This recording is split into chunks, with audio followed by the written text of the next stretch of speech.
The Leftovers is over, and we're just getting started here on post-show recaps. I'm Josh Wigler. I'm joined by my co-host, Antonio Mazzaro, and this is us at our worst, talking about The Leftovers at its best. Antonio, hell of an episode last night. Yes, I agree. This was The Leftovers at its best, I think, so far. And I thought that the last week in Caro. So for it to be topped this week by this episode, everything's trending up for The Leftovers, which is just great for me and you. And it's been that way for a while now, I think we can safely say. It's been that way at least since the Gladys episode. What was the episode before that? Was that Christmas time? Was that everything that was going on with the baby Jesus? Was that right before Gladys? Yeah, I think that was right before Gladys. So. And I thought that was a fine episode. I didn't think it was anything spectacular, and that came right after the episode that was all about Reverend Matt, which I really, really enjoyed. So I think I was a little bit cooled down from that. But basically, from Gladys to now has been really great TV.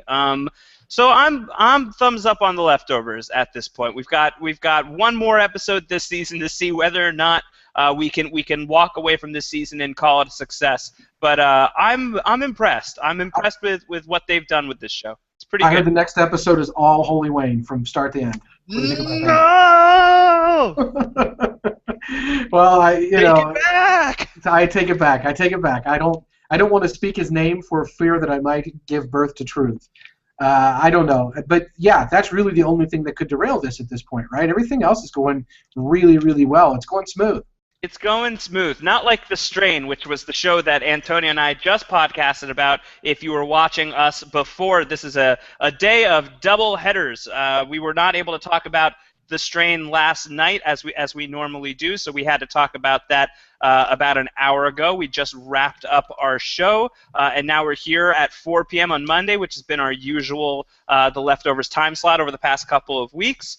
So we're very excited to get into this. If you had joined us from talking about The Strain, welcome aboard. If you're watching The Leftovers live, welcome to the party. If you're listening to the audio archives, we love you guys as well. But this is what a great episode to talk about, called The Garveys at Their Best, which is a delightfully ironic title for an episode that, although frankly maybe it's true, and if that's true, then that's really, really depressing. That this is the best version of these characters is what we saw the day before and of the sudden departure. But we are not departing on you. We are here to dive deep into this latest episode of The Leftovers. So we will be fielding your questions live. If you are watching live, tweet them to @postshow_recaps using the hashtag #PSRecaps. Tweet them to Antonio and I. We're going to be monitoring your stuff as well. Antonio's on Twitter @ACMazzaro, 2 Z's, 1 R. I'm @RoundHoward, like Ron Howard, but rounder. And Antonio, let's just get into it. Overall, so would you say that this was the best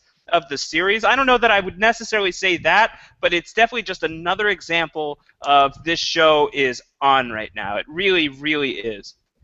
Well, this show seems to be able to do things in multiple different ways. They can do an episode that's character-focused, that is in the moment, in the present day, after the departure, like we saw with our Reverend Matt episode in episode 3, and really knock it out of the park. They can do Guilty Remnant-based episodes where there's very little talking. They can do some bottle episodes like we saw last week with the cabin at Cairo and really knock those out of the park. So for them to do an entire flashback episode that contains nothing that happens within the current realm of our story, it's not surprising that they could knock it out because they've been able to do so many other things so well in terms of timing and story. That said, we were talking just before we went on air here, I don't think that there's another time they could have done this episode within the series that it would have had near the impact that it does, because so much of what happens in this episode is really resonant because of what we already know about our characters from the modern day. Yeah, it was really terrific. We got a tweet in last night from Alex Kuntz, who wrote in, "The light going out on Tom's face is the shot of the season. Great episode. Wish Across the Sea were more like that," which is a reference to an episode of Lost. One of the more controversial episodes of Lost comes late into the series, and it's basically this flashback that comes after this very, very, very dramatic moment where you lose a bunch of the characters that you love. And I see the comparison here a little bit. Last week in Cairo is the episode where we see Patty take her own life, and she's one of the most fascinating characters on the show by miles, and now she's gone. And that was a big surprise, and obviously we had a lot to unpack about that one. But to go from that to this flashback episode, to go back to the day of the departure rather than moving forward with the immediate ramifications of Patty's death, when we really only have 2 episodes left at that point. Now we only have 1 episode that's going to take place after Patty's death before season 1 is over. It's interesting. I see the comparison to Across the Sea. I think it works here because it seems that the finale of The Leftovers season 1 is really going to hinge on us knowing what it was like before the departure, what life was like for these people. If you listened to our podcast last week talking about the Cairo episode of The Leftovers, Antonio and I arrived at a theory that I think a bunch of people have arrived at since then, and probably even before then. But on the air, Antonio and I arrived on a theory that we think is pretty airtight. Antonio, are you still as solid on this as I am? Yeah, there's no doubt about it. My only question is, are the guilty remnant going to display these loved ones, living dolls, in the church, or are they going to break into the people's homes and place them so that they can see them right in their homes? I don't know how that's all going to play out. I think that the latter is more likely to cause mass devastation in the society. But I think the former is kind of this macabre, like, public art display could also really ruin people. Regardless, I think you and I agree that it seems that whatever the guilty remnant is planning is going to involve the loved ones dolls that were teased back in Nora Durst's episode, Guest, when we were first introduced to that concept. It seems to line up really well with the fact that the guilty remnant has been peeling away information on the loved ones who went missing, and gathering information and getting that shipment at the church and laying the clothes out and having something big happen on Memorial Day. I think that this episode will strengthen that reveal in the finale, which I think is absolutely where we're headed, and I think it really sets it up in a big way, because these are now characters that we can put faces and names and personalities to. You know, before it was just names and maybe pictures on a wall. Now we have scenes with Nora's whole family. We know what her kids are like. We know about so many different characters at this point that I think that now that we have actually identified some of these people, when we see these loved ones dolls in action in the finale, I think that's really going to just make it so much worse. I think that reveal is just going to be absolutely gut-wrenching. For us specifically, yes. I mean, for the characters, it already would have been, but for us, it's really going to kick us in the That's gut. what I mean. Right, I think they really needed to hook the viewer in a big way, and so I get why they're placing this episode here, and especially since I think Memorial Day is going to, be a very emotional day for the characters, and it's going to be a very big day in Mapleton based on everything that's about to go down. I think that the show needed to get viewers on the same playing field, and I think that this is a big way to do it. I think that's right. And I think we should take it a step further here, because there's sort of an elephant in the room. There's this prevailing theory that's floating around in just about every place that you'll find it, that if you're looking for them. We had it linked to us by someone named Papa Woody from Google+. We also had it in our chat room from Alex Slater. There's some belief that was introduced in this episode. I don't think we can talk about this episode unless we talk about this overarching, that the people we know that were departed, that disappeared, were taken away in some sense because the person that we know that knew them felt burdened by them. Yeah. Felt like they wanted them to go. They didn't want them in their life for one reason or another. They wanted them away. We see evidence of this throughout the episode. We see it with everything that we see. And so I don't think we can really talk about this episode without keeping that predominant overarching theory in mind. And that means that when we see next week these people physically, not emotionally or spiritually or in any other way of being alive, but physically returned, it's going to really kick these people in the gut who may have been feeling guilty this whole time, that they felt somehow responsible for wanting these people gone. That's an interesting point. Makes you wonder, so everybody who got taken away, they weren't feeling burdened by anybody?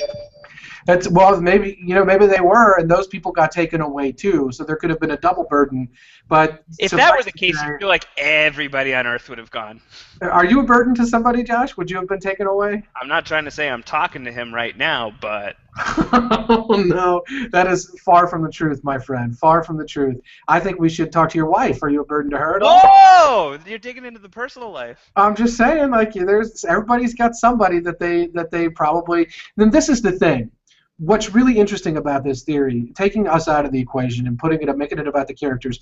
Look at Nora Durst. Yeah. We see the first time we see Nora Durst with her family, it's happy. It's a happy breakfast. Her husband leads the kids in a chant of "Mommy's going to get a job." They're all really supportive of her. It's a really good morning. It's a very peaceful domestic morning. Sure. But the very next morning, Nora Durst is ready to pull all their hair out because she just feels burdened down by this whole thing. Exact opposite of the morning that she had. Exactly. So everybody in the moment can feel burdened by someone or have negative feelings for someone, but I wonder if it's in the very moment that this horrible thing happened that these things happen. So it had to be that you were feeling burdened by that person at the very moment, not necessarily that somebody's felt that you were a burden at some point, but what was happening at that very moment when things went down. And I think that's an interesting thing to suss out, because then maybe the whole society wouldn't have disappeared, and it would have just been about the one person or group of people, like a small family, that you were thinking about at the time, and not about some larger scale disappearance. Well, I'll say that I think that's a really interesting interpretation, and I think it's a really good reading of the situation. I think that you could certainly view events from that point of view, that people were losing people who they felt burdened by. Kevin sleeping with this stranger who is now, making him feel super guilty about himself and his entire family and his entire life like that. Suddenly she vanishes. Obviously Lori, who was not sure whether or not she wanted to keep the child, the child vanishes. And so there's definitely moments like that. My only thing is, does it feel like that's veering, this theory is veering a little too far into looking for an explanation for the sudden departure? Because for me, that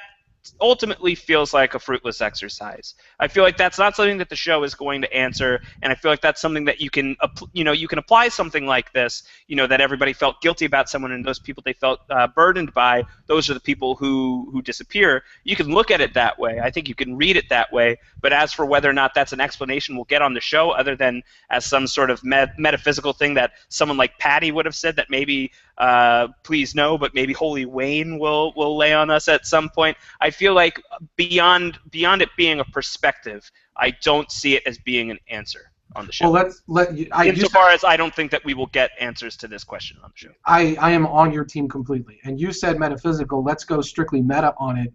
This is a show about how people are responding to this event that happened and all of the different theories that have sprung up. Some people, as we've seen in the episode where Nora goes to the convention, are surmising that it didn't happen, that it was aliens, that it was the Jews, that it was all of these different things people are blaming. Why are you blaming my people?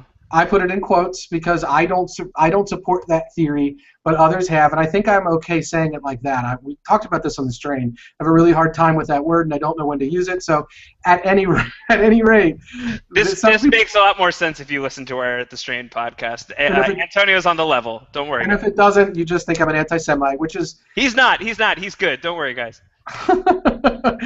I am Italian, so I might get. I'm vouching for Antonio. Some deep lineage there that I don't know about, but no. If you go meta on it, this is a show about that sort of thing. So it's a show about people coming up with theories and about trying to come to grips with this thing that happened, and that's what we as viewers are doing. So on that level, this is a theory that at least from the evidence we've been presented in this episode, seems totally acceptable and totally valid. But I think the interesting thing from a show perspective is the two people that you mentioned, Patty and Wayne.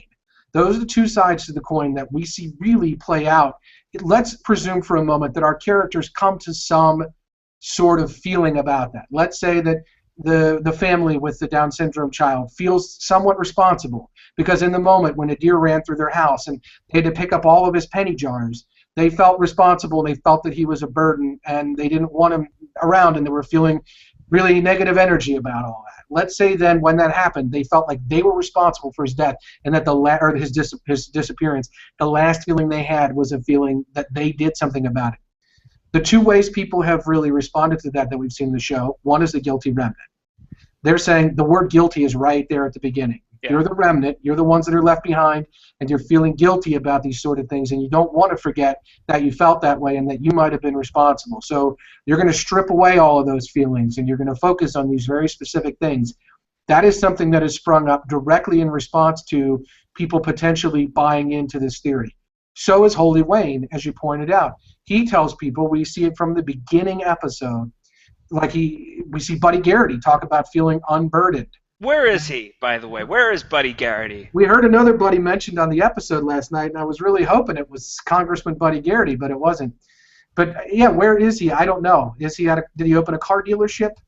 Is he trying to recruit a new defensive end for Coach Taylor? I have no idea. This is a guy. That he is going to be okay when he has to start, when he gets kicked out of Mapleton football and has to start supporting East Mapleton football. I think it'll be a really meaningful moment when he starts chanting "Clear Eyes, Full Hearts." I think we'll all really be on Team Buddy when he switches over and stays with his coach and not with his team. It'll be hard for him because I think everything he owns is the colors of East East Mapleton, but I think he'll figure out a way. I look forward to it.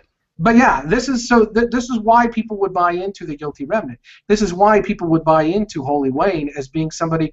What he tells Nora is basically like, it's not your fault. Like, you're okay moving on from them. He basically tells her the very things that would be at the heart of what she was feeling if she felt like she were responsible for just wishing them away. So whether or not this explains the departure, and I agree with you, I don't think we're going to ever get that explanation.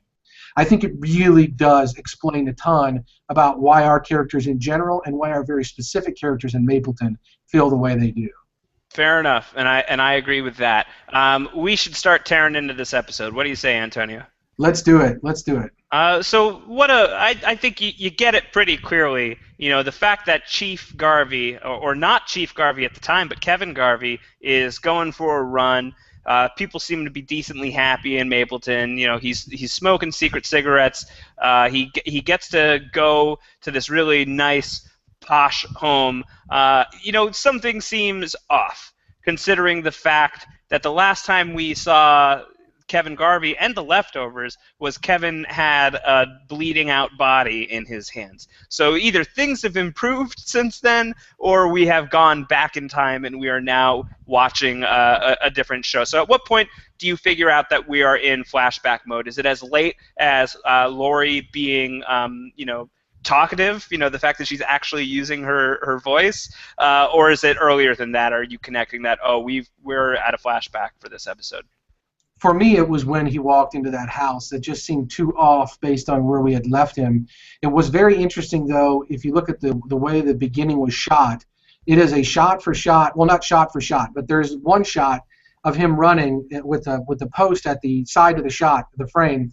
That's exactly the same as the shot from the premiere, except in the premiere there's like a purple ribbon tied around the post. But other than that, it's exactly the same shot of Kevin running. So the song is different. I think when he's running on the premiere episode, we get some news radio reports of all the lives that were lost in remembrance of the day and everything.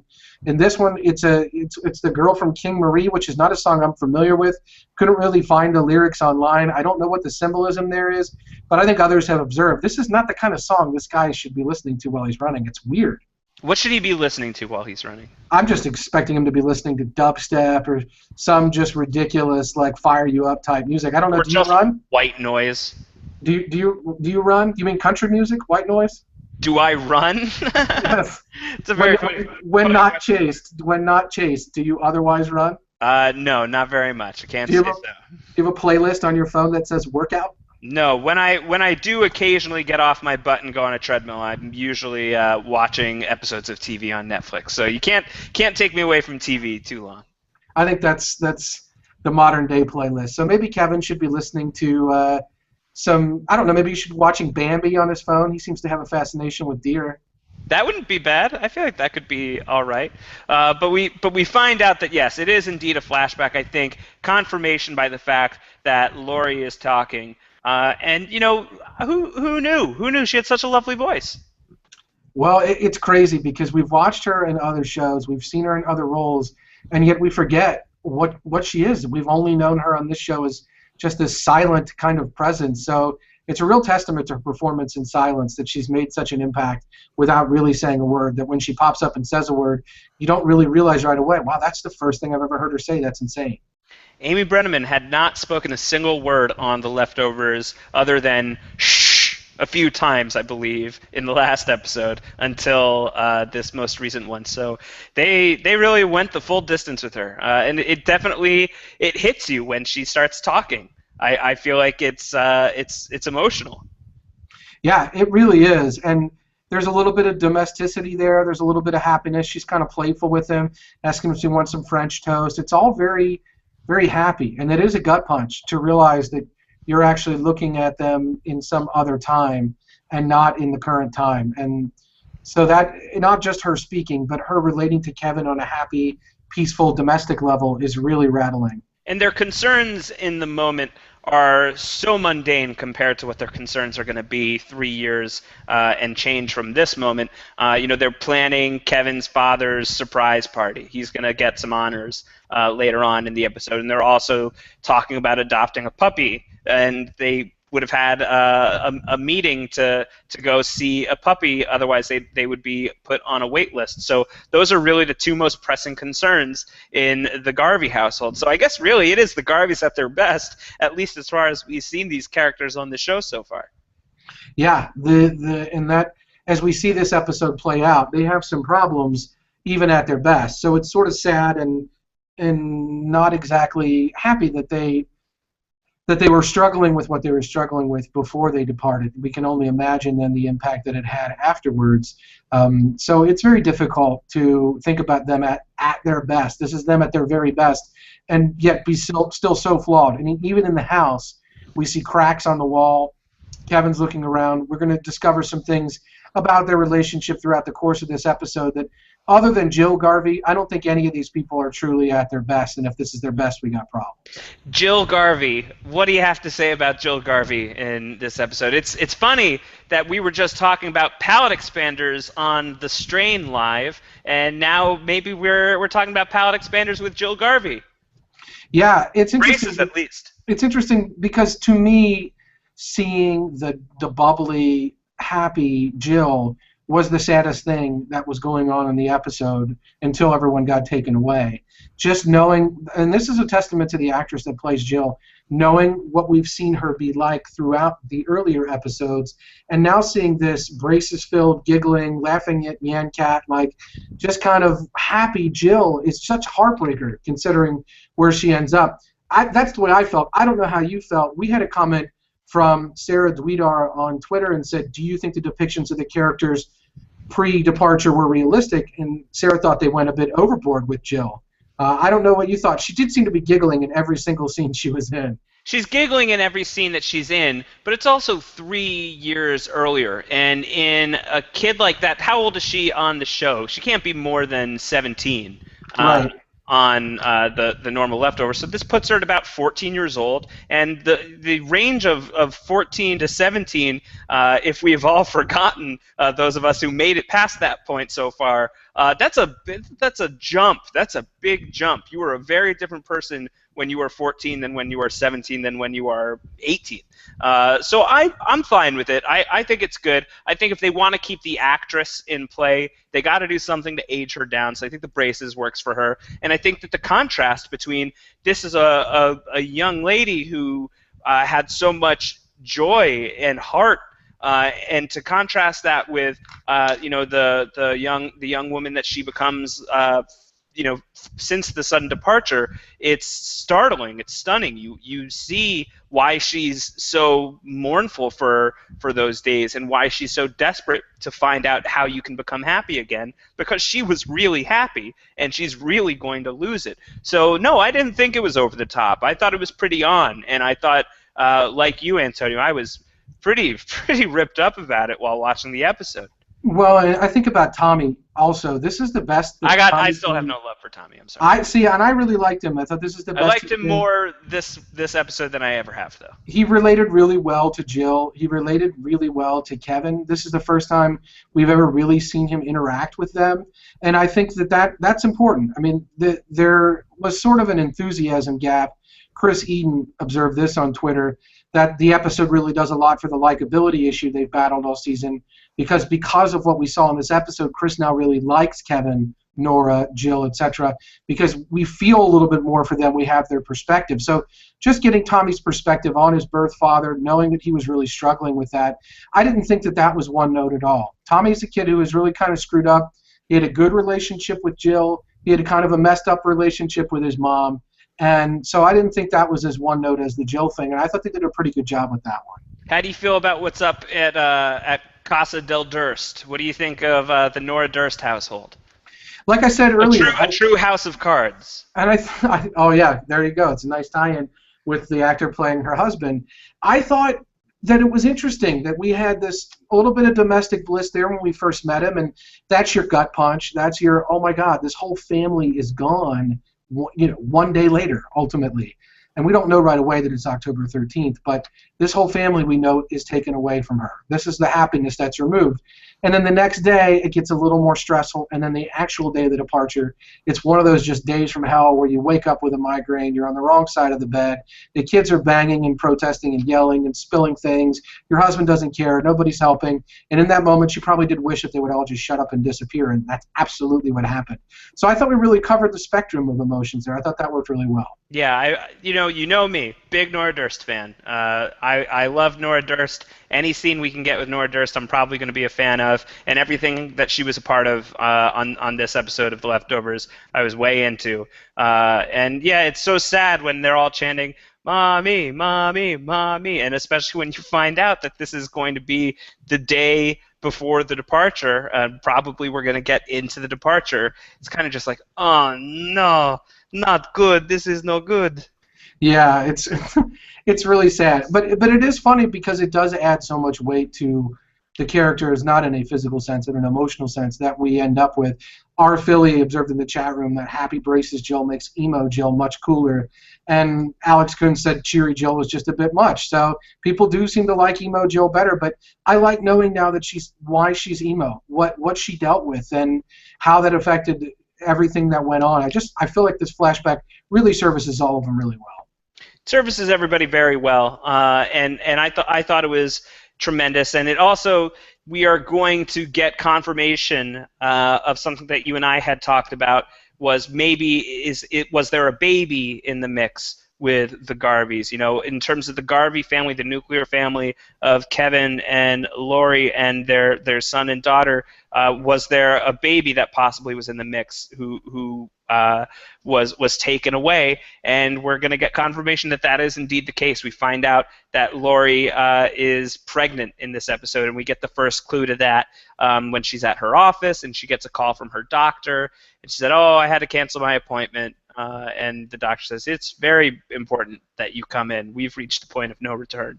And at that point, pretty clear what's going on here, and you start to really see why an event like this would maybe turn Lori into the woman that she's going to become after the departure. Yeah, and she's already struggling with this, we know, from, as you point out, what the doctor says, point of no return, pretty clearly a baby. We know it's a doctor. She says she has to talk to her husband about it. We haven't necessarily seen the stress between the two of them. Why? We've seen the calendar page that says October 13th, though. So there had been some debate, I think, online as to whether at the end of the episode, we can just jump ahead because we're talking about it, as to whether the baby actually is departed from her womb or not. And I'm fully on team the baby's gone. Oh yeah, I think that's the end of the episode. I mean, you don't have to see the monitor, you don't have to see the screen, and you don't have to see the fact that there is no longer a baby inside of her to know that that baby's gone. Right. The question is, and I don't know how we'll see this play out, if at all, did Kevin ever find out? Yeah, and that's a very big question, and I don't know. This is the kind of episode that makes you want to go back and watch prior episodes of the series to see if maybe there's any sort of hint at something like that. But I'm kind of the mind that maybe he doesn't know.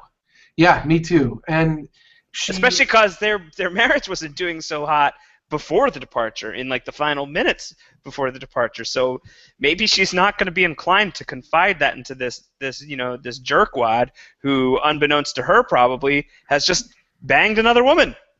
Yeah, it banged her into oblivion, literally. Yeah. So what By I the would like, way, as far as ways to suddenly vanish are concerned, probably like having sex with Justin Theroux, who is just fantastically attractive, is probably not so bad. yeah, the best part of that though was Justin Theroux pulling the sheets aside, like he had somehow lost her. Like, where did he think she went? Maybe the delusions were kicking in early. Well, I want to talk about that. There are definitely some little moments where I think they're suggesting that we saw how things weren't great between the Garveys before the departure, but I don't think things were great with Kevin before the departure either. We didn't mention it at the beginning. We didn't really get into it, but he sees the deer in the woods with the golden light shining over it, and when he looks back, it's gone. Right. He looks under the mailbox, and that's a callback to where Tommy put the money. Not the very same mailbox, but there. And we also have the callback to the mailbox what the dog was trapped in. So there are these symbols that are popping up throughout, and I think having those in a flashback episode are certainly meant to, that especially when they occur before the departure, are meant to link us to the events after the departure in a way that says, look, things might not have been always great for this Kevin Garvey. There's another moment where it's 5:58 a.m. He's sitting on the side of the bed with just his eyes wide open and his head in his hands, and then Lori wakes up and says, did you sleep okay? And he says, yeah, I'm great. I'm going to go for a run. He doesn't look like he slept okay. I don't know what you're thinking there, but I'm thinking he's already having the same issues that he had after the departure. He's having similar issues, but I feel like they are more like what do they call them? White people problems. I feel like he's having white people problems as opposed to having crazy person problems in his time before the departure. I feel like his problems are not the am I losing my grip on sanity, but more should I be happy in my happy marriage with my wife who makes a ton of money and my kids who love me.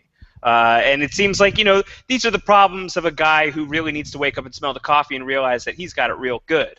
Not the problems of a guy who needs to wake up and take his crazy pills so that he's not crazy anymore. I think that these are different problems than what we get. And I think a lot of those things are definitely deliberate, moments that call ahead, I suppose, to things that we will see 3 years after the departure, the shape of Kevin Garvey's life after the departure. I think that is very intentional, but I almost think it's a reflection that almost supports your theory of people who are messing with Kevin rather than Kevin actually losing his grasp on everything. I think another big one, which we'll get to, is he's going to have a conversation with his father. That's a big one. Yep. Yeah, Kevin's going to have a conversation with his father about what's wrong with me? Am I a jerk for feeling this way?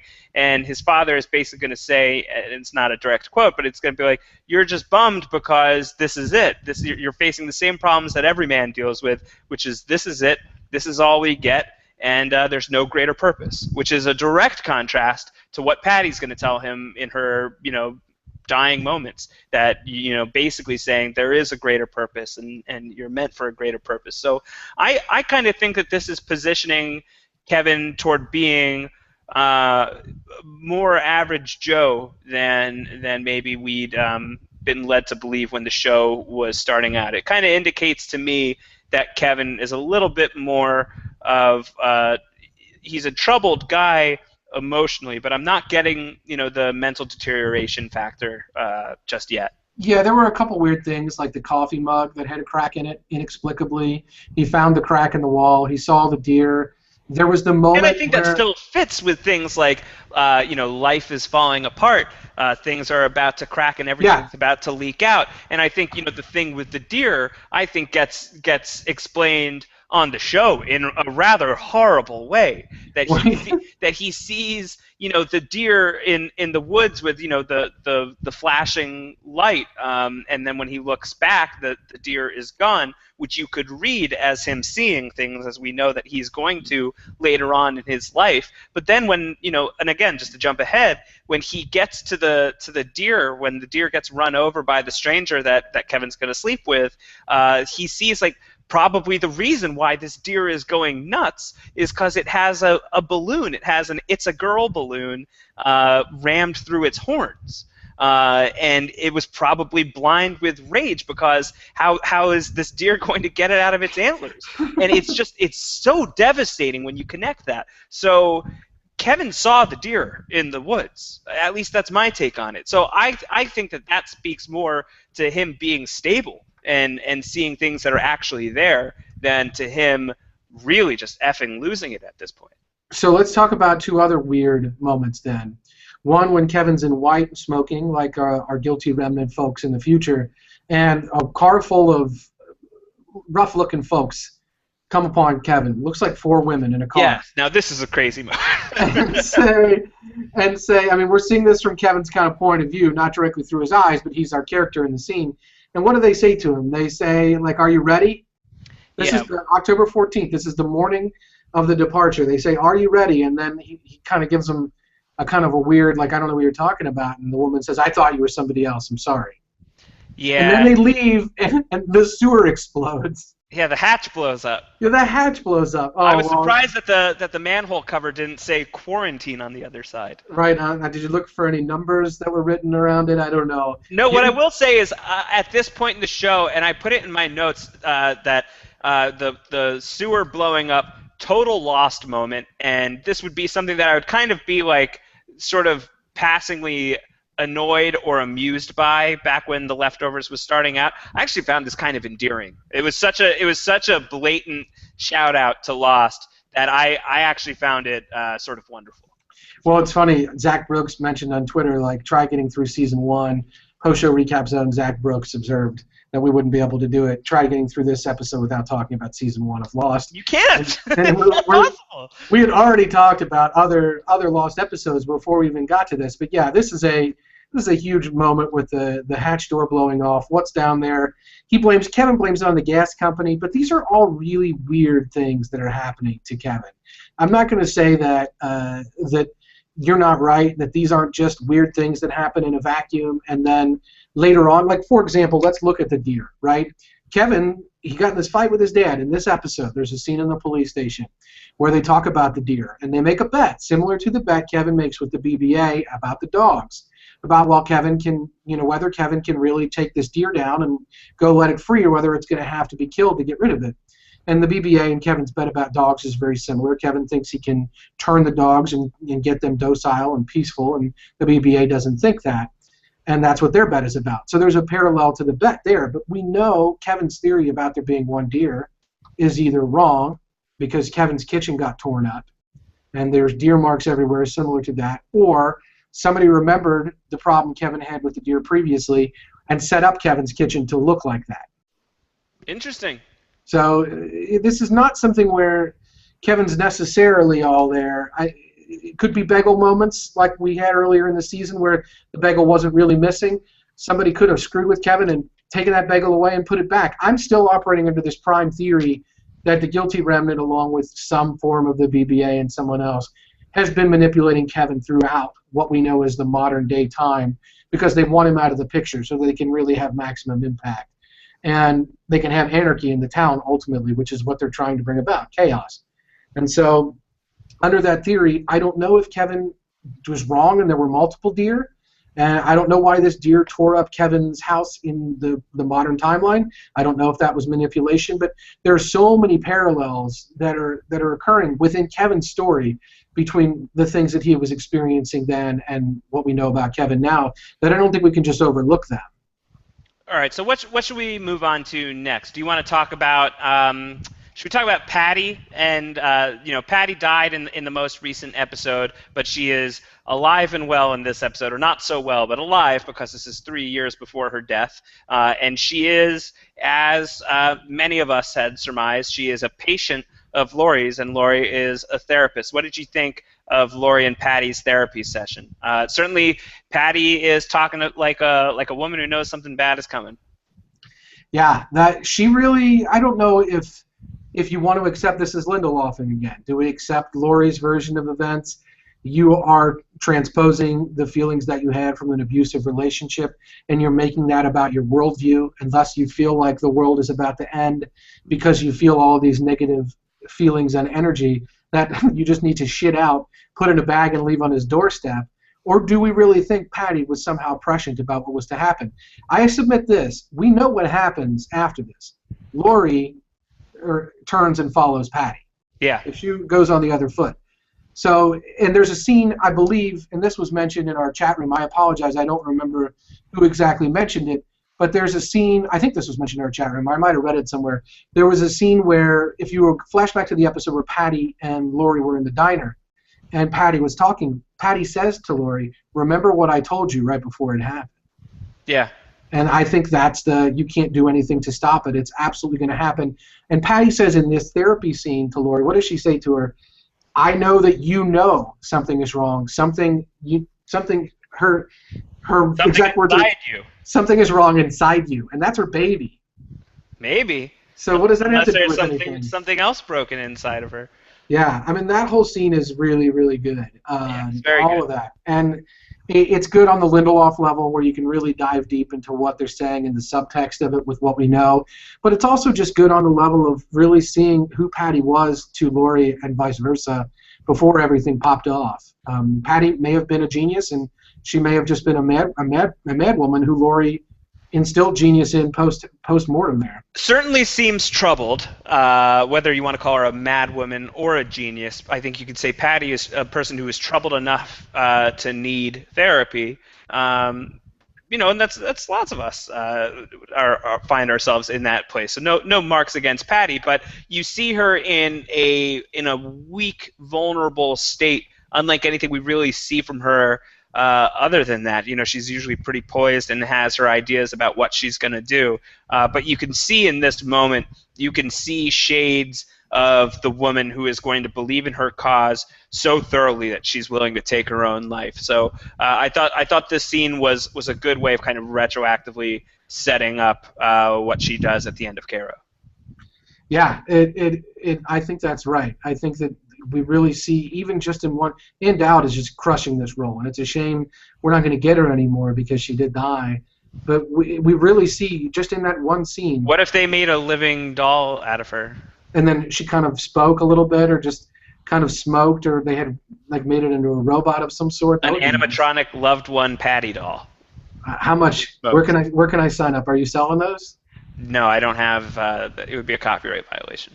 Oh, I already love robots as it is, so if you can get me a robot Patty, I'm all for it. I like how you say robot. You say robot. Robot. I think that's how it's spelled, right? I like it. It makes me happy.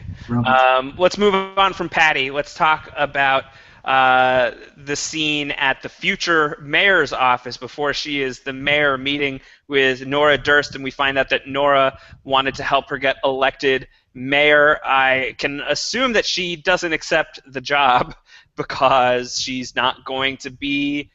She's going to be working on a very different job when we know Nora. Yeah. The question is, do we think the mayor wins?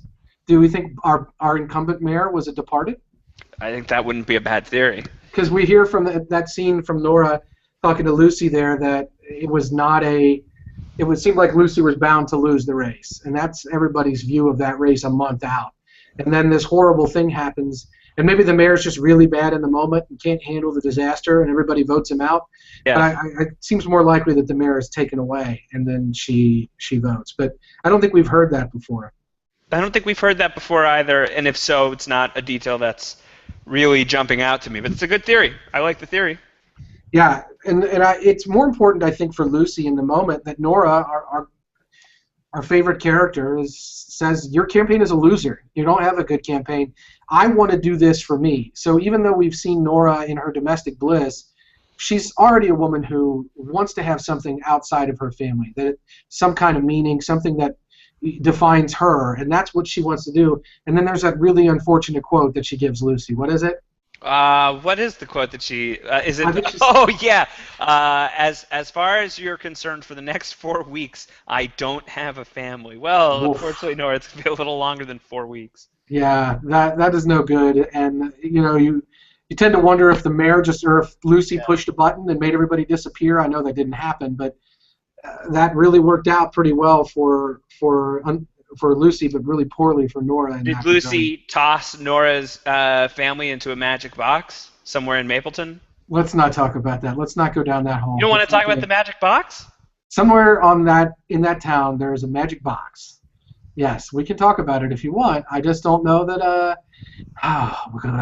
We're gonna if we do that, we're gonna really start talking about everything. You don't think that in a future episode we're gonna see Lucy say, "Get me the family from Tallahassee"? Give me the family from Mapleton. I hope that's not what happens. There's a very interesting thing in play here with Lucy. It's the fact that she has this deal with Kevin Sr., and maybe he is tapped into something like that. We don't know. He's the man of the town. Maybe he's the Jacob of Mapleton. He's the man of the year. Yeah, he's the man of the year. So maybe he's the chosen one. I really liked this first scene with Chief Garvey coming into Lucy's office and saying, "Hey, Councilwoman, are you coming to my thing tonight?" She's like, "You're not supposed to know that you're having a thing." He's like, "But I know." I like that he knew about the surprise party the entire time, and that the show didn't even play that as a surprise for a minute for us. I thought that was very funny. Yeah, and then he walks out, and Lucy just kind of awkwardly says, "We're just good friends." Yeah, I really like that. I don't think anybody's buying that for the record. No, I don't think anybody's buying that. It actually really made me. I was always kind of fascinated by the relationship between those characters, just because it kind of came out of left field for me that the mayor of Mapleton would be in a romantic relationship with Kevin Garvey's father. I thought that was an interesting pairing. So I've always been interested by it, but this was the episode that really made me kind of root for it, to see this sort of playful banter between the two of them. Was really nice. Yeah, she's the candidate, so maybe he's interested in the candidate. There you go. Maybe. So let's stick a little bit with Chief Garvey. At this point, we glossed over it, but yeah, so a deer is on the loose in Mapleton, causing all kinds of trouble, and Chief Garvey is, basically saying, you guys are authorized to put the deer down, and Kevin Garvey, his son, who has a coffee mug that says "My Hero" and it's leaking coffee because it's broken, just like him, because it's a metaphor. He basically says to his dad, "We don't need to kill the deer," and Dad says, "Well, if it's dangerous and unstable, then yeah, we have to kill the deer." And Kevin wants to just trank the deer and bring it back to the woods. So yeah, shades of what's going to come with the dog bet with the BBA with Dean in a previous episode, past the point of where we are on the timeline. So it is interesting. It's interesting that we're starting to mirror that here. Well, and all this stuff with Kevin, we talked about all the parallels. There's the debate of whether they should get a dog, and Kevin, of course, then just grabs a dog and ties one up in the back of his house in the future. So maybe he feels guilty about denying Lori that dog and really kind of turning that down all along.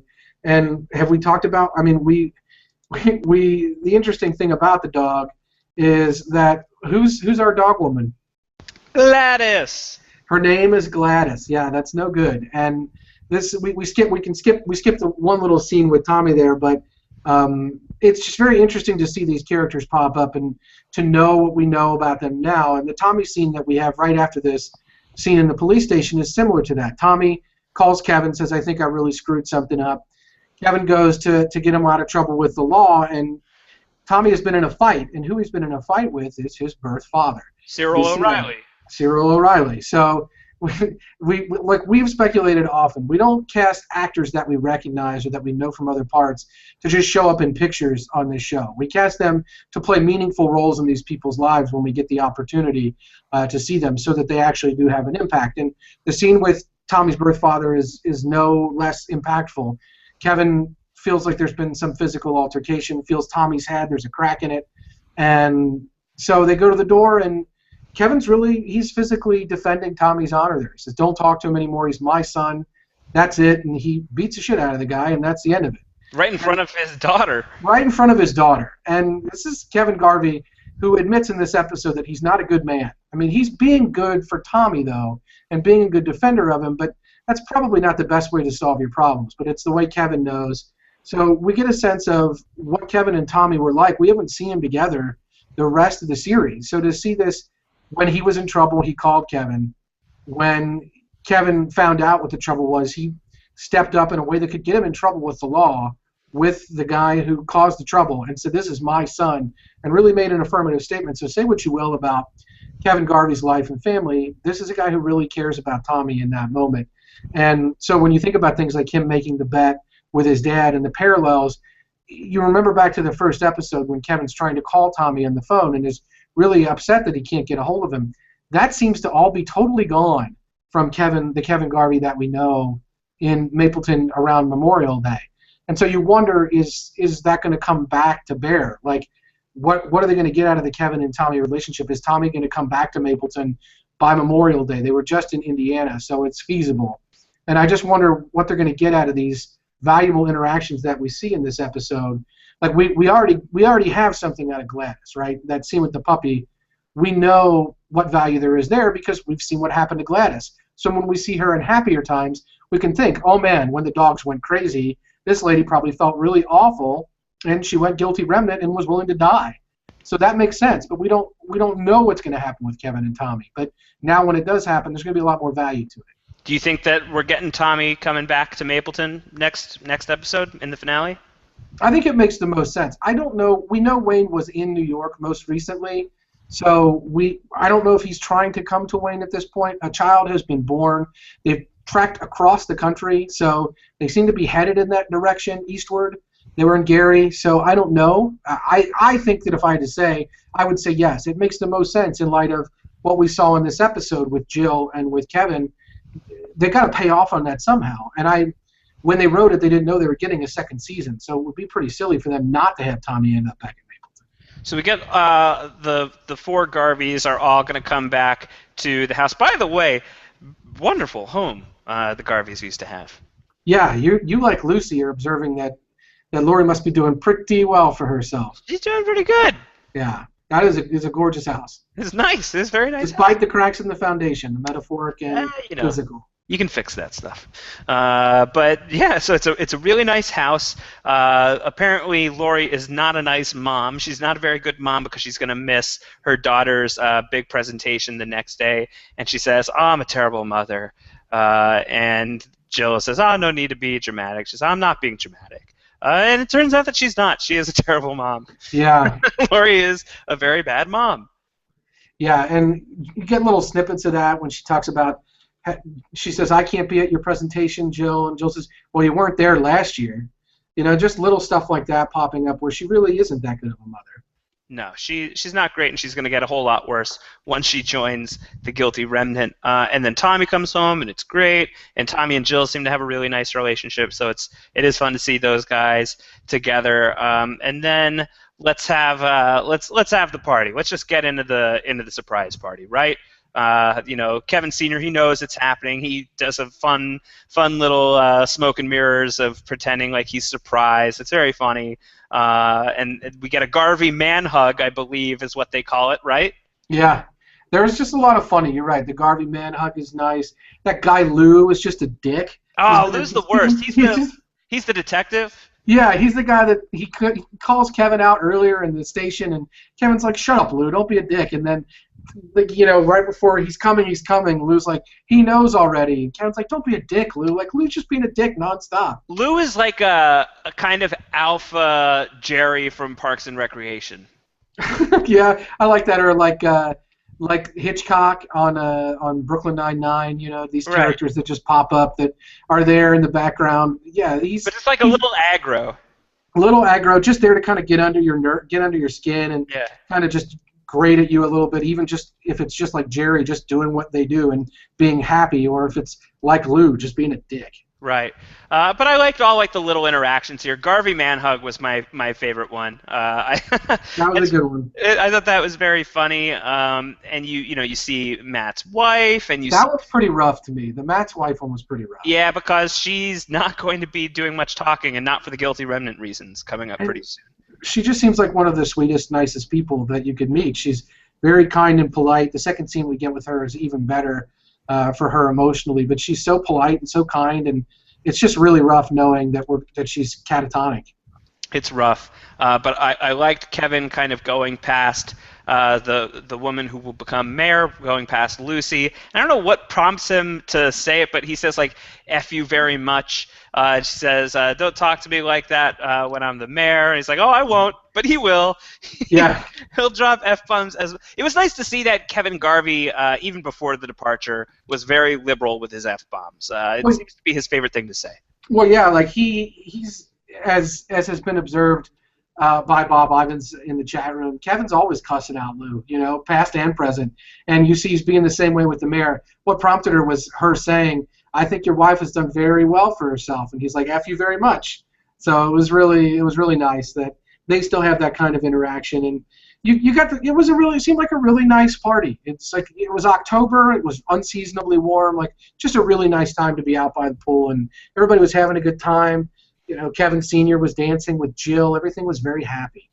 And then a quick momentary detour to the Nora Durst household, and she's putting her daughter to sleep, and her daughter doesn't need she doesn't need the lights on anymore. She doesn't need the door open anymore because she's not scared anymore. She doesn't need the light because she's at peace with the dark. Oh my God! Well, that is very harrowing considering what's coming up for her. Yeah, and there's your Lindelofing moment, right? Does the kid know? Does something change within her that makes her takeable, or is this just something she said that proves to be quite prophetic? Yeah, either way, it's definitely weird. And then, of course, the bonehead journalist from House of Cards, who is Nora Durst's husband, is like, "Oh man, sorry I'm so late. It was a really tough day."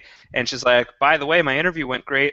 And he's like, "Oh right, that. Awesome. Thumbs up, yeah. Oh, good job. Glad. Yeah, cool. I definitely care."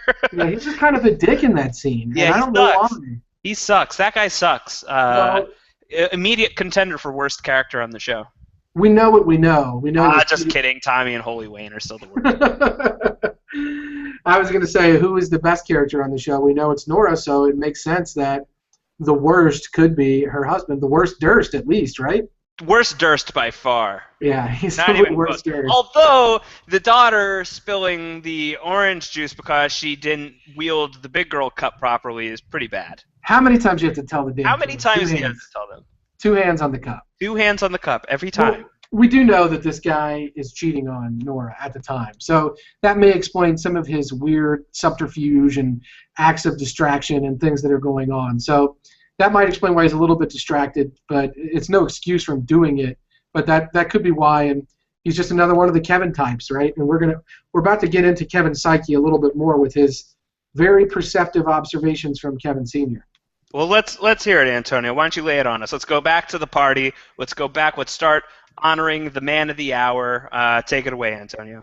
Well, first of all, he's just a magnanimous SOB, right? He's regaling all these. I've heard that before. He's regaling all these ribald tales, like telling this judge, like, "Oh, well, I'm the man of the year, because you couldn't be," and all these other things. And we see Matt, and Matt says, "I've nominated you on behalf of the Civic Clergy Association for the man of the year, and you're humble, you're gracious, you're generous. You've done a lot for me, the church, the community." And then Kevin gets up, and Kevin says, "I'm going to make a little bit of a speech too." And he says, "Here's something that the chief used to read to me when I was a kid." And he reads this quote that says something like, "Man to the universe, sir, I exist. However, that fact has not created in me a sense of obligation." And this is kind of by way of saying Kevin's dad didn't do what Kevin's dad did because he felt obligated to do it. He did it because he wanted to build this family. And after the speech, after they toast to the family, Kevin's dad has a heart-to-heart with Kevin Jr. and says, "That was a great speech. I would have felt even better about it if I thought you meant even half of it." So then they get this really good kind of moment where Kevin Jr. says, "I feel like a bad person." Total total Jack and Christian moment, by the way. There's no doubt about it. You can hide from the Lost references all you want, but this one is as on point as you can get. This is by means of saying Jack and Christian, right? Father and son, classic kind of motifs and archetypes being played out there between their relationship. So it's not surprising you could compare the two on that level. But there's some really good advice here. Kevin's having what you call the white people problems, the first world problems. And Kevin Sr. says every man rebels against the idea that this is fucking it. Sometimes they fight windmills, and he doesn't sound like Don Quixote, right? And sometimes they're doing these things in search of saving damsels, which we see Kevin do later in the episode with the woman who hits the deer. You have no greater purpose, Kevin. Banging damsels, too. Oh, boy. And making them disappear. It's intense. Yeah, it's so intense. Well, it was actually in beds, but could have been intense if they'd have been outside at a campground. But no, this is, to me, it was a huge moment. The eerie music comes on. Kevin's dad says, "You have no greater purpose." It's such a stark contrast to what he's told him in the diner in a later episode, where he's telling him, "You have a great purpose. You have to accept it." He's told him specifically, "You have no greater purpose" earlier. Yeah, it's a big contrast. It contrasts with what Patty said. Makes you wonder if people are coming after Kevin Sr. the same way they're coming after Kevin Jr. Yeah, it's just a great scene. Kevin says in that moment, Kevin Sr. says, "It is enough." It meaning your family life, the fact that you work for the police force, the fact that you have kids. You don't have to go tilting at windmills. You don't need a Sancho Panza. Like, you don't need to carry these things on through your life. You're not some epic knight-errant hero. You're just a guy, and that's enough to be just a guy. That's all I am, and here I am, man of the year. So you should just suck it up and accept it. And it's very interesting, really, really interesting. It makes, like you said earlier, when you talk about wanting to go back and rewatch, I want to watch that speech to Kevin immediately followed by the speech he gives to him in the diner. Do you think that there's gonna be or already is value in watching The Leftovers season 1, starting with this episode and then running through? I see where you're going. I think that only on a second watch, right? Not on a first watch, because I think this. But as a rewatch, no doubt about it. There's subtle little tie-ins, like the woman with the crying baby, who we saw in the very first episode. We see her a couple times in this episode, and we just know what's happening there and what will happen. And it fueled the theories and the fire about what that's going to end up with. But it also really ties that in. So it's worth rewatching. There's so many parallels and so many interesting things we see play out that on the emotional level as well as the Lindelof level, it's really interesting. It's very interesting indeed. So where should we move to from this point? Well, Kevin's got this "it is enough" speech, and he takes that a little bit to heart, and he tells Lori, like, "Hey, let's get the dog." Let's get the dog. Then he goes to bed, and he wakes up, or he never falls asleep, and it's October 14th. Oh, no. This is the day. Judgment Day. This is the day. And he's given a kind of Groundhog Day moment where he's watching his clock, and he decides he's going to get up and run. He does the same routine. He's smoking a cigarette, listening to the same music, and that's when we encounter the crazy people in the car. And for a minute, you think he's not going to smoke the cigarette, and then he smokes the cigarette. I thought the same thing. He's breaking out of this. It is enough. He's accepting this, and he just smokes a cigarette. And he's wearing white, so he looks a little bit like the guilty remnant. It's really weird. He's not talking about what's really bothering him. Right. We don't exactly know what's going on in the middle of all this, right? Tommy tells Lori, they start talking about where Tommy got his tattoos, and Tommy's tattoos become a point of conversation. And not from Thailand. Tommy did not wander around on the beach. But I don't know if we're going to get any payoffs to this or not. Lori says Tommy's maybe tattoos? Lori says maybe I should get one. You got a new one. He's a little bit on the edge. I don't know. You seem to defend that episode of Lost because it does pay off. So maybe there's going to be some payoff in this scene. The direct payoff is that Tommy reveals to Lori that he had a confrontation with his birth father that Kevin cleaned up. And Kevin has not told Lori this, so it pisses her off something fierce. Yeah, she doesn't like that he's keeping this secret. Yeah. Not a fan of keeping secrets, which is, totally fair. Secret keeping is no good. And so do we move from this to the old woman who pulls up next to Kevin and asks him, "Are you ready?" And he's like, "What?" And then she kind of turns to the people in the back seat and says, "Oh, I'm sorry, I thought you were someone else." What? And then, as if it couldn't get weirder, the sewer explodes, and the manhole cover falls next to Kevin. And it's a total lost moment, and it's interesting. This is a very interesting scene. This is a Lindelof scene for sure. Yeah, our Philly in the chat room had observed that the manhole cover might have been symbolic and an allusion to pressure. Yeah. And something exploding out there. There's certainly that for sure directly with Kevin, but there's also the Lindelof level of the mystery. Did they think he was somebody else because he was wearing white and smoking? We don't know. How could that be, though? Because the guilty remnant shouldn't have existed. But they were clearly expecting to find someone who looked like him doing that very same thing. It was a car full of weird-looking, rough people, but Patty wasn't in the car. I've looked frame for frame, and I can verify that. So there was in the trunk? She might have been in the trunk. Little trunk action on Patty. That could be possible. Have you ever put someone in the trunk? Other than that one time you and I drove somebody. We're not. No. That didn't happen. Any other? No, only that one time that we're not talking about that we brought someone in the Cairo, New York. Let's not talk about that. I'm sorry I brought it up. All right. So other than the one time we won't talk about, no.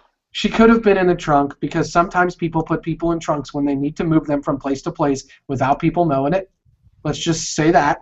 Holy Wayne has taken some trips in trunks. Holy Wayne's trunked it up. Yep.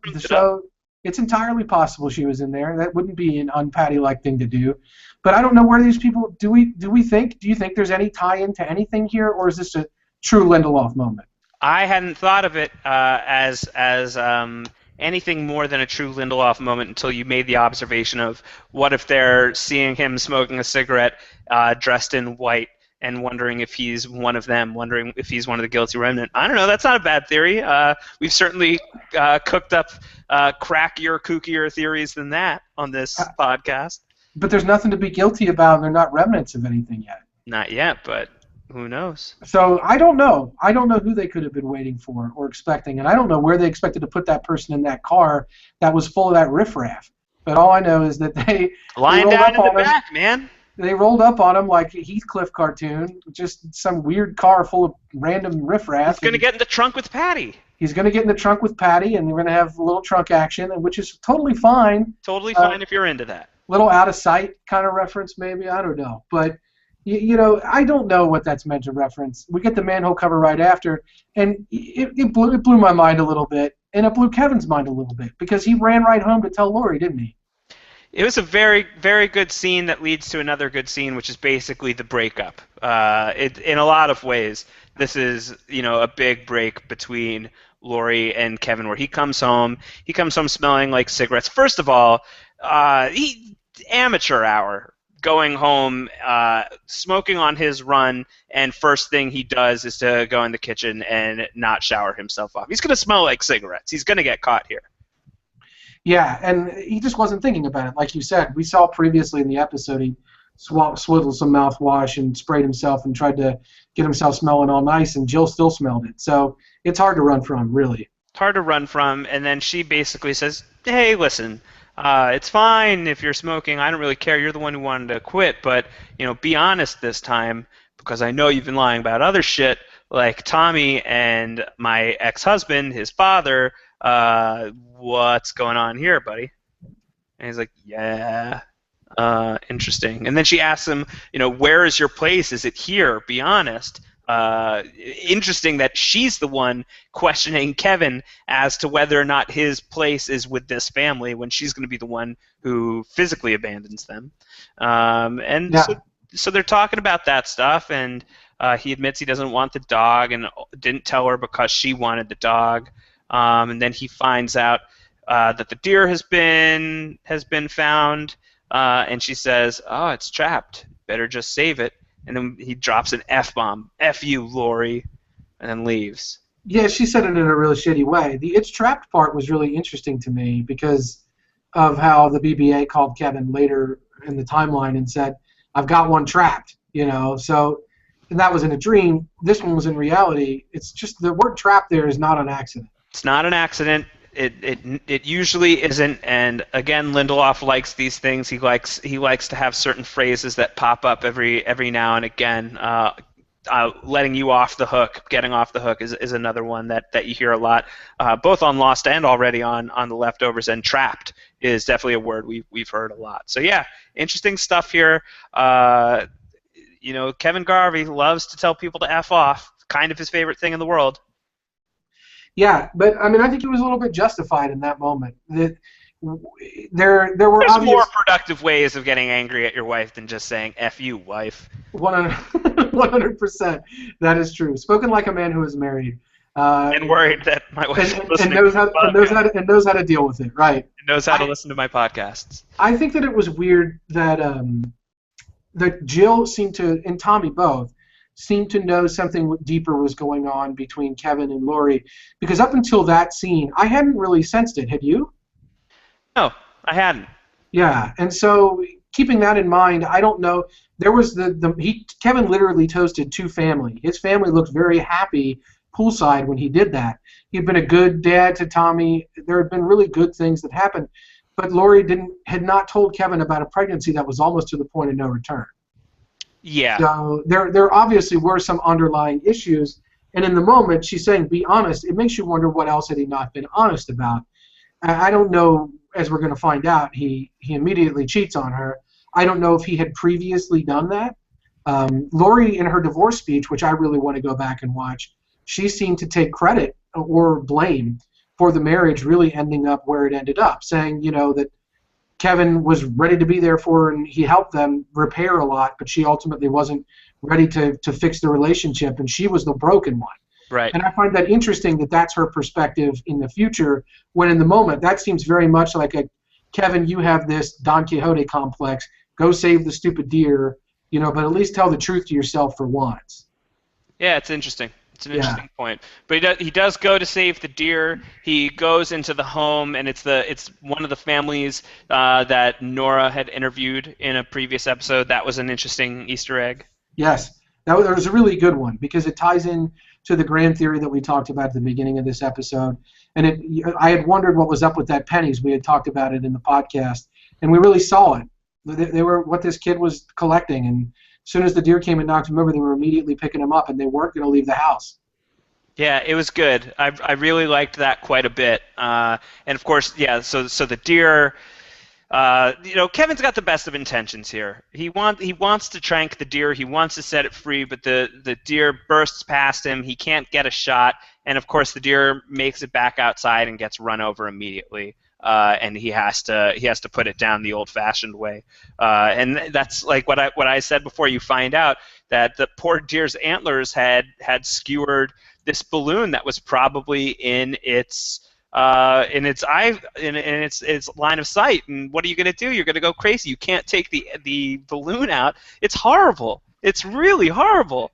I want to put a Mylar balloon on your head and then just set you loose and see what happens. But I have hands with opposable thumbs. I can take the balloon off, Antonio, unless you're tying my hands, and in which case things have gotten really weird between us. And it's kind of like that time you and I drove with the chiropractor. All right, we can't talk about that. But that would be a different thing. It's really unfortunate. It's really, really terrible. And who knows how that happened? If the deer just managed to get lost in some junk and some litter and some garbage, and just this poor thing happened. We've seen the children of Mapleton are just freaking horrible. Maybe not so bad at this point. It seems that they're watching cats farting rainbows on their iPhones rather than running eye choke apps. So maybe they're not that horrible, but who knows? Maybe one of the kids of Mapleton put a balloon on this poor deer. But either way, it was really upsetting for me once this realization kind of hit me. It was just, oh man, this show goes straight for the feels every time. Yeah, and the lady, the woman, as she's credited in the credits, the woman that Kevin sleeps with, she feels horrible about it. She feels like a monster. She says, "I'm going straight to hell." Well, she's going somewhere. Oh yeah, she's going downtown first and foremost, and then she's going somewhere. Yeah. But yeah, that's no good. It's really no good. I feel bad. I've grown up around hunting a lot. I'm from Kentucky. Deer are prevalent in my state. I've hit deer with my car before. It's never a good thing when you interact with a deer and you realize that a living creature's life has ended because of some action that you've taken. that it's something that you have to make your peace with. Whether you make your peace with it because you use the animal for sustenance or for whatever, or you make your peace because you just say, I put it out of its misery, like I heard it, it was an accident, it happened. It's always a very difficult thing to consider. And I thought they did a really good service of that on the show. Kevin had to use his gun. It really was the ultimate in losing the bet, right? He lost the bet with his dad, and that can't really be covered up because this deer obviously throughout is a metaphor, and at least in terms of the metaphoric representation of the bet, it ended with a bullet delivered by Kevin's own gun that he didn't think he was going to have to fire. So that was pretty rough. Devastating. Absolutely devastating. That was pretty rough. So we'll get into some more devastation. Lori is in the car. She's on her way to the appointment.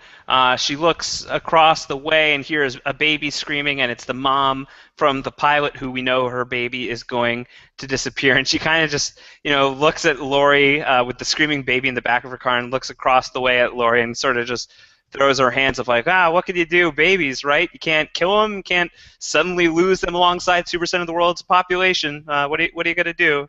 And drives off. I thought that was a fun little callback to the first person we saw on The Leftovers. And then Lori goes to the doctor's office and sees Matt's wife, and we find out, I think that this was a new detail about Matt, unless I was sleeping or forgetting something, that Matt may have cancer.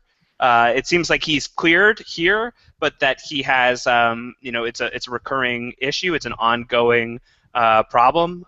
So that was another very interesting revelation here, and he gets the all clear here and says, "Let's get drunk," and his wife says, "You get drunk, I'll drive," and oh no. No, that was a kick in the balls. Yeah. Man. There's no other way to put that. That really was just, it was as painful as it gets, and not for nothing. I think that it's an interesting tie-in to the homily that Matt gives at the beginning of the Matt-centric episode, where he tells the parable about the young boy who felt like he was the center of the universe and then had a sister, and then the sister became the center of the universe, and so then he wished something would happen, and he got sick. Right. And that's Matt being sick as a child. He reveals that it's him, but I don't think we know that he has these illness issues that persist as an adult. But what's really interesting about that to me is here's Matt not wanting to give any of the burden of his illness to his wife and not wanting to share any of that emotion with her, and within 2 days her entire life is going to be a burden to him. This is something that he desperately wanted to keep from her and not have to have her share the burden in, and she becomes entirely his burden within a day. Brutal. Well, we're setting up all of the pieces now to knock them down in brutal fashion. So we've got this. We've got Lori at the doctor's office. Kevin is going to bring the woman who killed the deer back to her hotel. We go to Nora's house, and Nora's daughter spills the orange juice on Nora's phone.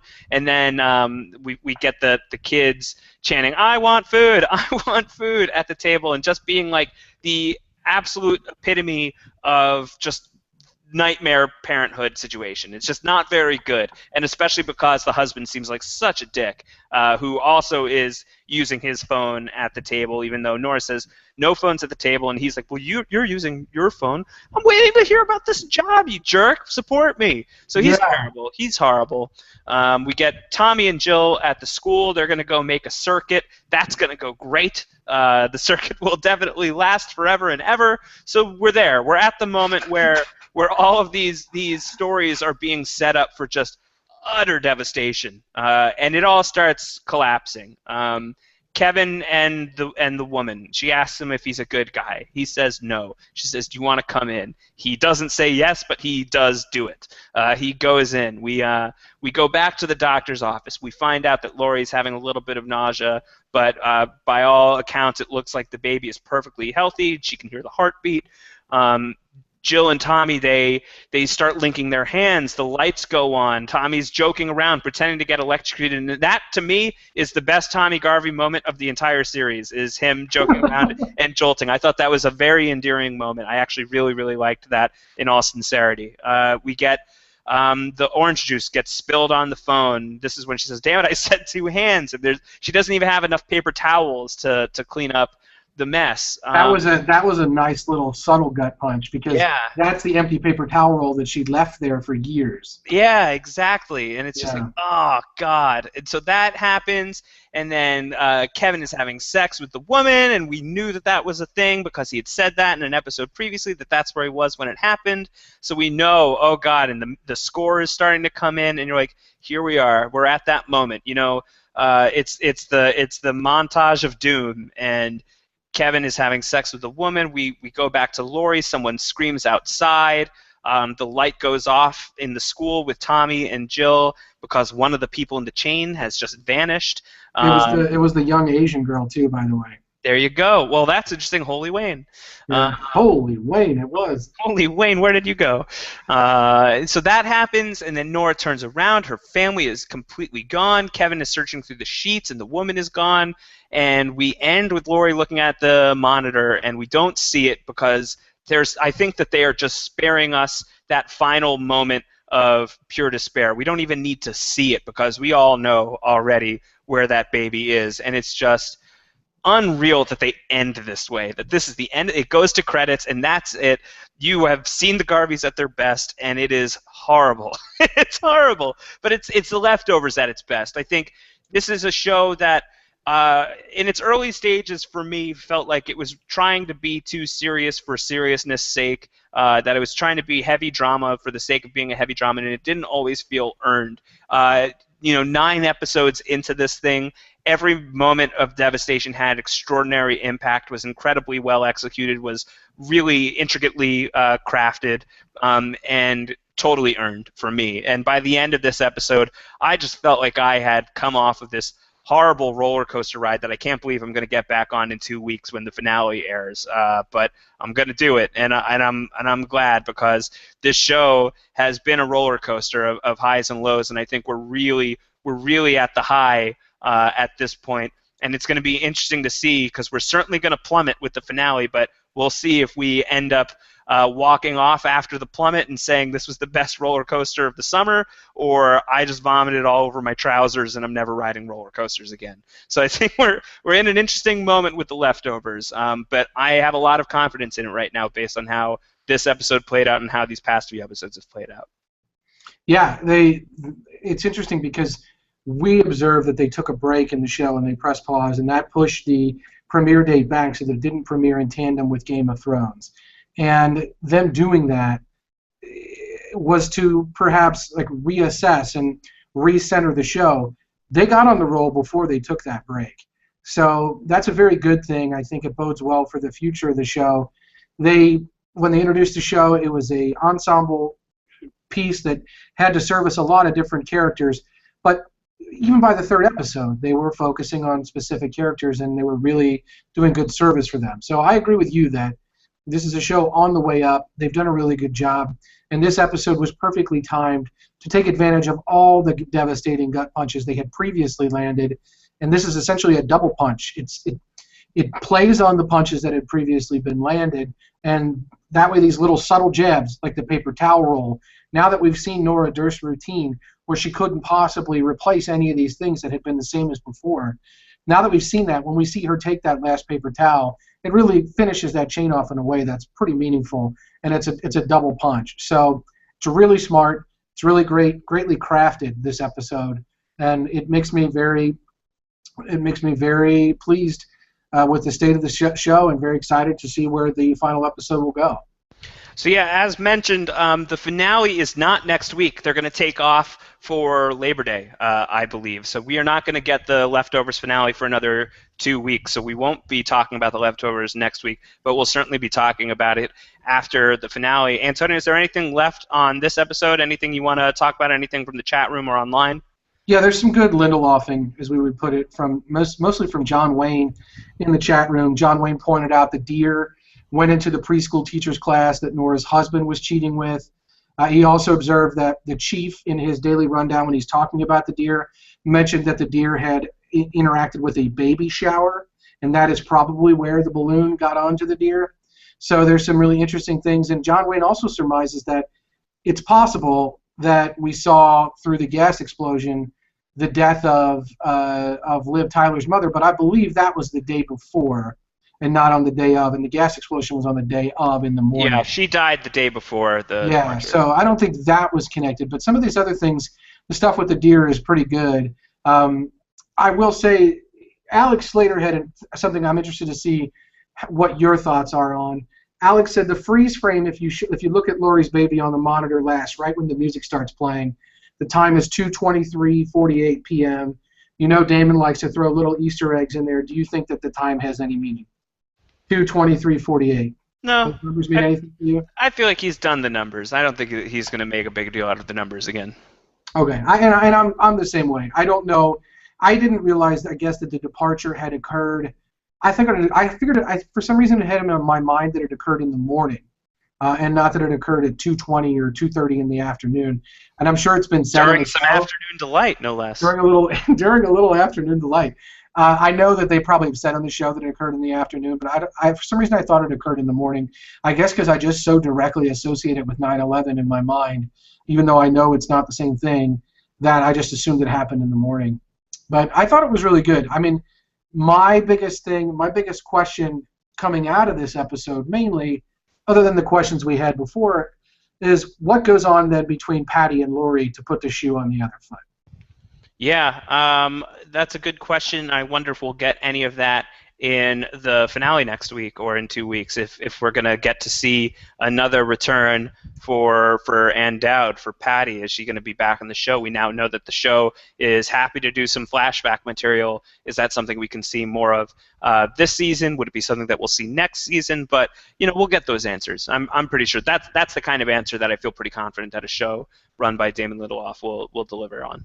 Yeah, and that to me speaks to the longevity of the show, or the possible longevity of the show. We're not, as we go forward, again, we're not really going to be able to truly investigate specifically why what happened, but we're going to be able to investigate all of these other aspects of it. So why did the guilty remnant take root? We now know it's because a lot of the people that disappeared, the people that they disappeared from, felt like they might have been responsible, like they were wishing them away at that point. And so that guilty remnant could really take root with that, similar to Holy Wayne. So we're going to see explanations for a lot of this stuff. And as a result, these weird little mysteries, like what happened with Patty? Was she a little more clairvoyant? What did Lori buy in? How did that all play out? I think that we're going to get that, because that's something the show can easily do. I think so too. Antonio, anything else? No, I mean, unless anybody has anything else from the chat room, I think we're good. I think that, one thing I did want to mention that I picked up on that I didn't see in the chat room, we didn't talk about. Did you see what Jill's science project was about? No, I didn't. What was it? It was about entropy, and as a scientific concept, or just as a loose definition, entropy is basically just like systems, matter, energy, whatever, degrading to the ultimate state of disorder. And so I thought that was really interesting, considering what we see going forward. It was pretty much on the nose that her science project would be about that, because that seems to be the theme of our series, is that this thing happens and society gradually degrades to this state of disorder, which I think, as we close the podcast here, is what we're looking for out of the next episode here, the finale, is this state of disorder that the guilty remnant brings on in Mapleton through their actions on Memorial Day. Yeah, I think we've come up with at least a big piece of what's coming up on Memorial Day. But knowing the guilty remnant and knowing the leftovers, they're going to throw in some curveballs that are really going to stun us. So it's going to be exciting. I'm very nervous but excited to talk about the finale in a couple of weeks. Everybody who listened to this live, who watched this live, thank you guys so much. If you have been watching Antonio and I since I don't know, about 2.5 hours ago when we started podcasting about The Strain. Thank you guys for hanging in there. If you were just watching the leftovers, that's great too. And if you're listening in the audio archives, thank you guys very much. You can follow along with post-show recaps at post-show recaps on Twitter, the hashtag PS Recaps. What should we have a special hashtag for this episode, Antonio? Is there anything that stands out to you? Worst Durst, hashtag Worst Durst. Hashtag Worst Durst. Who is the worst Durst? I'm down with that. We had a lot of people in the chat room saying that the child who was screaming for food was by far the worst Durst. There's a real argument between all three of those Durst. I think you're right. So It really is. So we'll get to the bottom of that. Which one was the worst Durst? And you can follow Antonio on Twitter. He's at AC Mazzaro, 2 Z's, 1 R. I'm at Round Howard, like Ron Howard, but rounder. We will talk to you guys in 2 weeks when The Leftovers wraps up its first season. Can't believe we're already here. Very exciting stuff. Thank you, everybody, for listening and watching along, and we will talk to you all soon. Take care, everybody. Bye.